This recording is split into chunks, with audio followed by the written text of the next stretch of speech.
छात्रों, आज हम मैथिली शरणगुप्त के चर्चित महाकाव्य साकेत के नवम सर्ग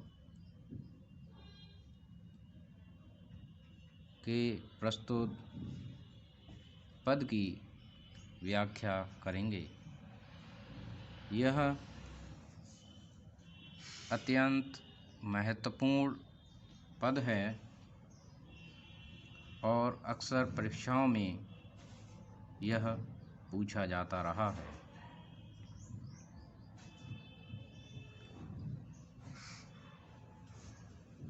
यद्यपि प्रकृति के सुकुमार कवि सुमित्रा नंदन पंत को कहा जाता है, तथापि मैथिली शरणगुप्त ने भी प्रकृति संबंधी अच्छी कविताएं लिखी हैं।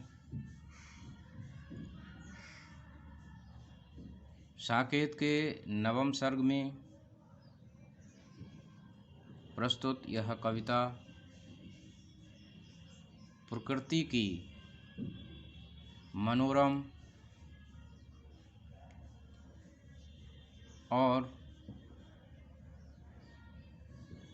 चित्ताकर्षक झांकी प्रस्तुत करती है। तो सबसे पहले हम इसके अर्थ को जानेंगे, संदर्भ को जानेंगे, प्रसंग को जानेंगे, उसके बाद व्याख्या तथा विशेष को जानेंगे।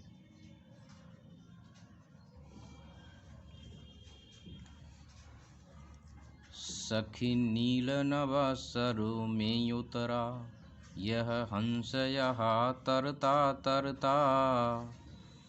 सखी नील नभ सरु में उतरा, यह हंस यहाँ तरता तरता।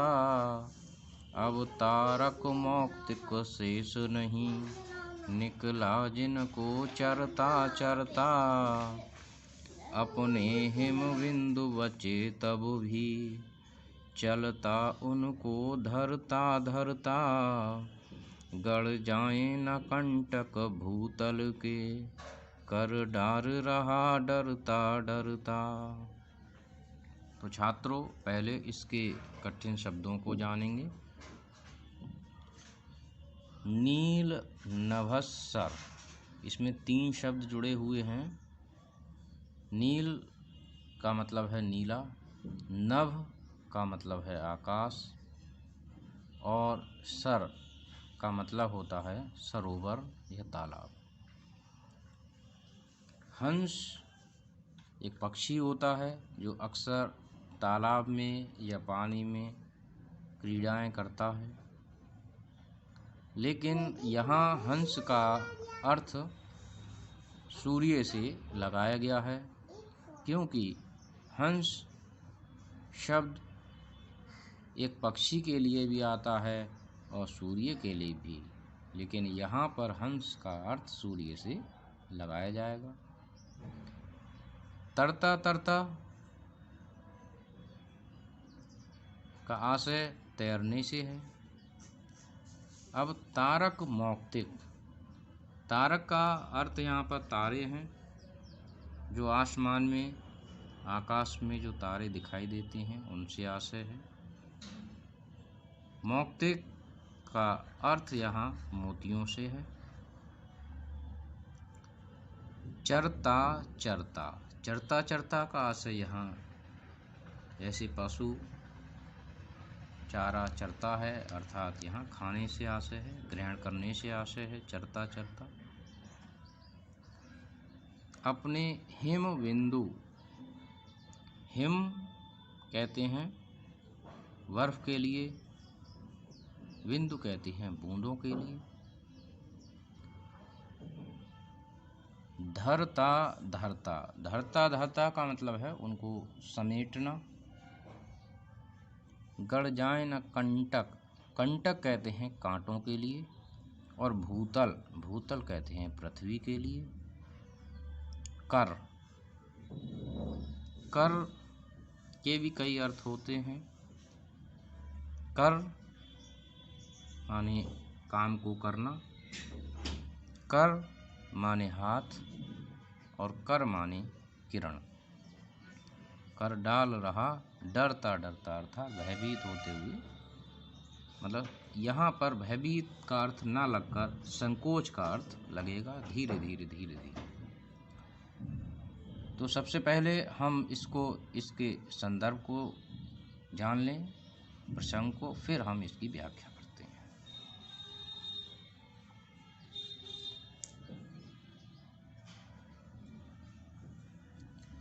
प्रस्तुत पद्यावतरण हमारी निर्धारित पाठ्यपुस्तक आधुनिक हिंदी काव्य के आधुनिक युग के वैतालिक, भारतीय संस्कृति के पुरस्कर्ता, राष्ट्र कवि ऋषिकेन्द्र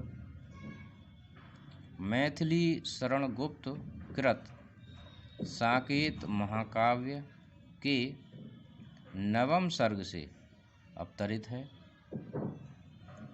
उपेक्षिता उर्मिला इस महाकाव्य की प्रधान नायिका के रूप में प्रस्तुत हुई है।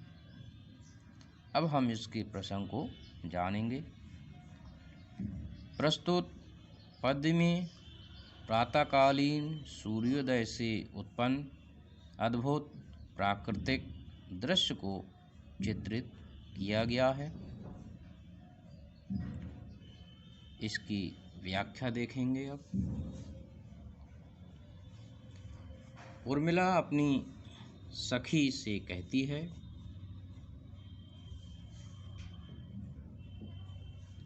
कि हे सखी, देखो नीले आकाश रूपी सरोवर में सूर्य रूपी हंस तैरता हुआ आ रहा है। अर्थात सूर्य आकाश में धीरे धीरे उसी प्रकार उदित हो रहा है जैसे हंस सरोवर में तैरता है। जिस प्रकार हंस कमल पत्रों पर सुशोभित मोती चुगता है, उसी प्रकार सूर्य ने उदित होते ही तारे रूपी मोती चुग लिए हैं। जिस प्रकार हंस अपने पंखों पर आने वाले जल कणों को धीरे धीरे झाड़ देता है, उसी प्रकार पृथ्वी पर ओस कणों को सूर्य ने सुखा दिया है।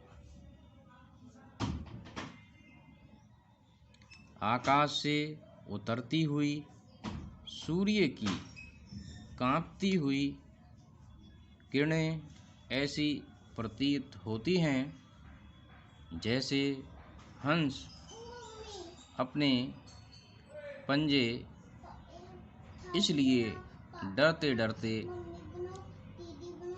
रख रहा हो जिससे धरती पर बिखरे हुए कांटे उसमें न चुभ जाएं। तो इस पद में कवि ने हंस और सूर्य का तुलनात्मक सौंदर्यपूर्ण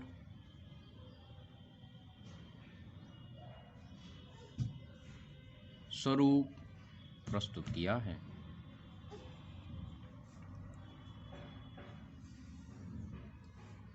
व्याख्या के पश्चात अब हम इसके विशेष को जानेंगे।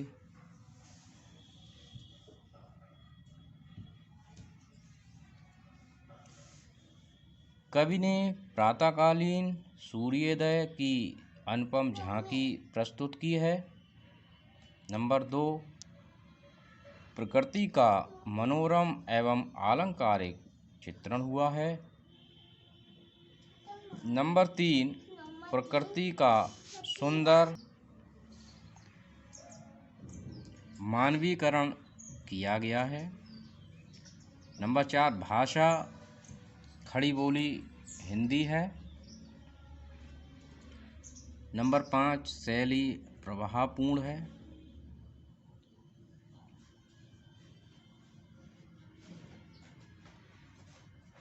नंबर 6, अलंकार। इसमें कवि ने अलंकारों का सहज प्रयोग किया है। इसमें रूपक, श्लेष, वीप्सा, मानवीकरण अलंकार देखने को मिलते हैं। तो सबसे पहले हम रूपक अलंकार देखते हैं कि रूपक अलंकार कहाँ है, श्लेष अलंकार कहाँ है, वीप्सा, मानवीकरण।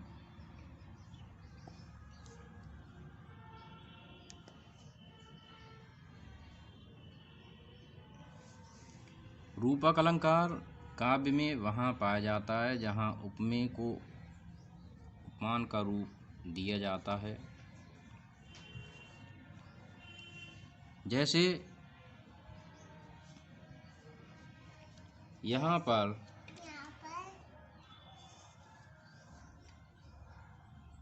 आकाश रूपी सरोवर, यहाँ रूपक अलंकार है। सूर्य रूपी हंस, यहाँ पर रूपक अलंकार है। तारे रूपी मोती, यहाँ रूपक अलंकार है।